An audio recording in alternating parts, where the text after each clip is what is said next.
Hi, this is Dan again, and I want to give an update on the character creation system I'm trying to build in Morph3D using their MCS models in Unity. Here's the system we saw from the last video, and I've been able to fix a couple of things. If you remember, my four main problems were you cannot delete clothes and add new clothing and have it work properly. So the solution I had to come up with was that I had to actually delete the whole model and then redo everything from scratch, which of course is taking time to do in the game. And then the other problem was that you cannot delete hair and put new hair on the model, because what will happen is it'll just continually add more and more hair, just like the clothes. So what I had to do was once again delete the model and then add it to a new model. Then there was also all the tearing on the clothes, and that's been kind of resolved. And then the fourth problem was the hair was not staying on the model. So if you change the size of the model, the hair wouldn't go up and down with the height of the model. Okay, so real quick, here's the system. See, we have a human male,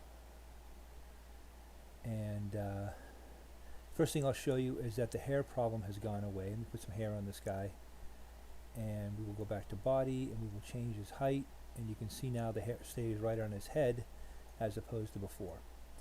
Alright, now we'll add in the lawman's costume here, and you notice there's not a whole lot of tearing anymore, and that's because instead of loading each individual piece in the content pack, I used a function within the API from Morph3D to load the entire content pack in at once, and that seems to load stuff in without all of the tearing you saw in the last video. The worst model was the science outfit that I have. This is the retro sci-fi outfit. This model still has just a touch of tearing around the neck, but all the major tearing is no longer present, and so I'm fairly happy with that for now. And we can go over here and we can like change his weight to really heavy, and you can see that here, let's make him a strong, really heavy guy, and it still is on him well. So those two issues are fixed, except I can't load individual pieces of armor on. I can't mix and match chest pieces with different pants and boots or whatever. I have to load entire content packs only. So that's kind of a bummer. What else? Let me show you real quick some of the other races. The Perrine, which are an aquatic or an amphibious race is what they're designed to be, and a Perrine female. And then we have the Creek, which are the alien greys who hate all of the races. I got to get a better set of clothing for them. And the Icar, and they're the insect race. I got to get a better model for this. I don't know what I'm going to do to get a good insect race. But anyway, so that's that. What I'm going to do now is I'm going to make a separate video with some of the code I had to do to fix the two problems, and I'll show you what I had to do. See you in a second.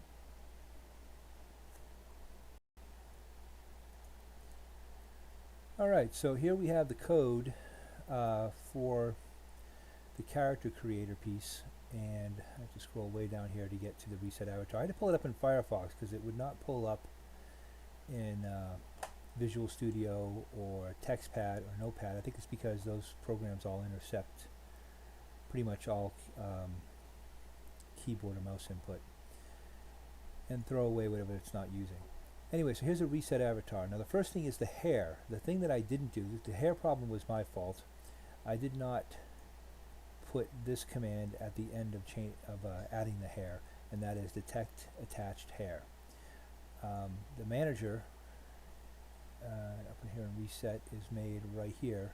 It's get component MD3 character manager on the reference I have for the whatever body I'm using. It is an MD3 character manager. The clothes here. Here's what I had to change. Let me go to add clothes pack down here. I used to take the clothing pack and iterate through every piece of clothing on the clothing pack and then use this line, attach CI clothing. And that's where I was having the tearing problem. What I've changed it to is to attach the entire content pack in one, using this function here in the API, add content pack. And that seems to have done the trick. And that was given to me, this information was given to me by Umet Ozkan of o3n.org, and thank you, Umat, for your help with all this stuff. The problem is that you can't now change out just a chest piece or just the headgear. You have to change the whole thing in order to not have the tearing, which kind of limits you in what kind of gear. You can't mix and match gear now. You have to have just each individual pack. Let's see what else. I think that's about it. The rest here is just, setting which models I'm going to use, setting button colors, a bunch of other things. I hope this helps someone. I also want to thank Ryan over at Morph3D. He's been working with me too, and I guess their developers seem a little interested in getting an API that's more usable. Some of the things that I had asked them to look at were functions, or excuse me, methods in the manager object, the M3D character manager, to change hair, to change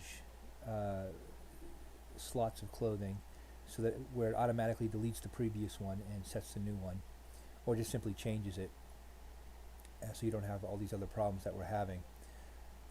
Not just clothing, but hair. And I also would like to see them be able to change eyes or eye color, and change the skin color or the shaders for the